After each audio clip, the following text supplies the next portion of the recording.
呢個好多時我哋都會用嘅，呢個分別別字啊，後邊嗰個咪係呢個落咗筆，慢慢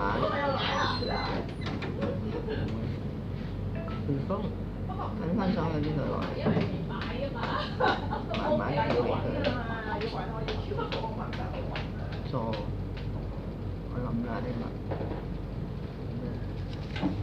呢個咧就係佢又好似睇落嚟好似有個四方格咁樣，其實一個國家嘅國字啊，圖書館嘅圖字啊，都係用喺呢一方面。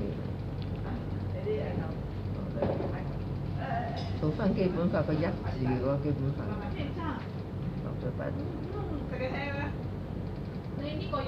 呢個又我哋學咗啦。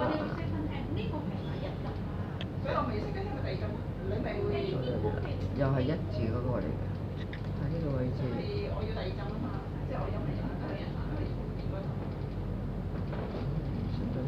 通常我哋寫個國字就唔會寫得好似而家咁樣啦，係咪？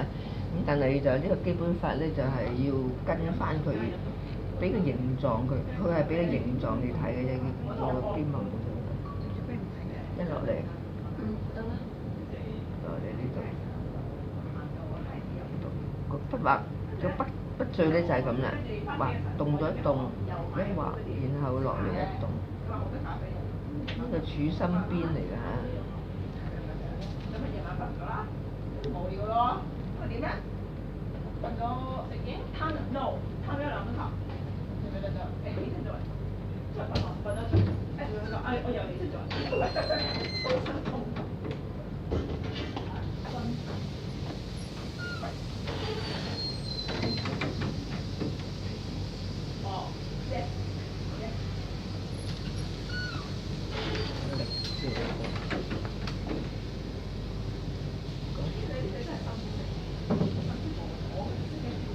做翻呢個，慢慢斜地落，擺風，一擺佢就起勾㗎啦。你唔擺風，你個勾唔會起得咁自在㗎。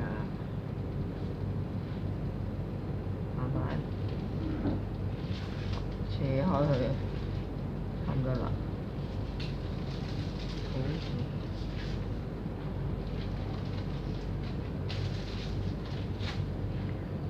好似上面呢個長少少。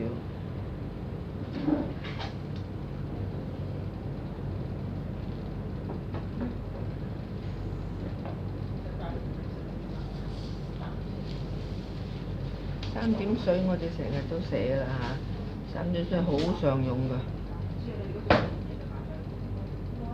翹起佢。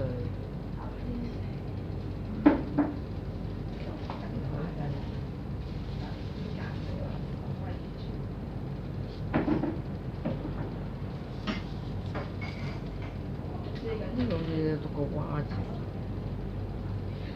一畫先，第二畫下畫，然後到呢一棟。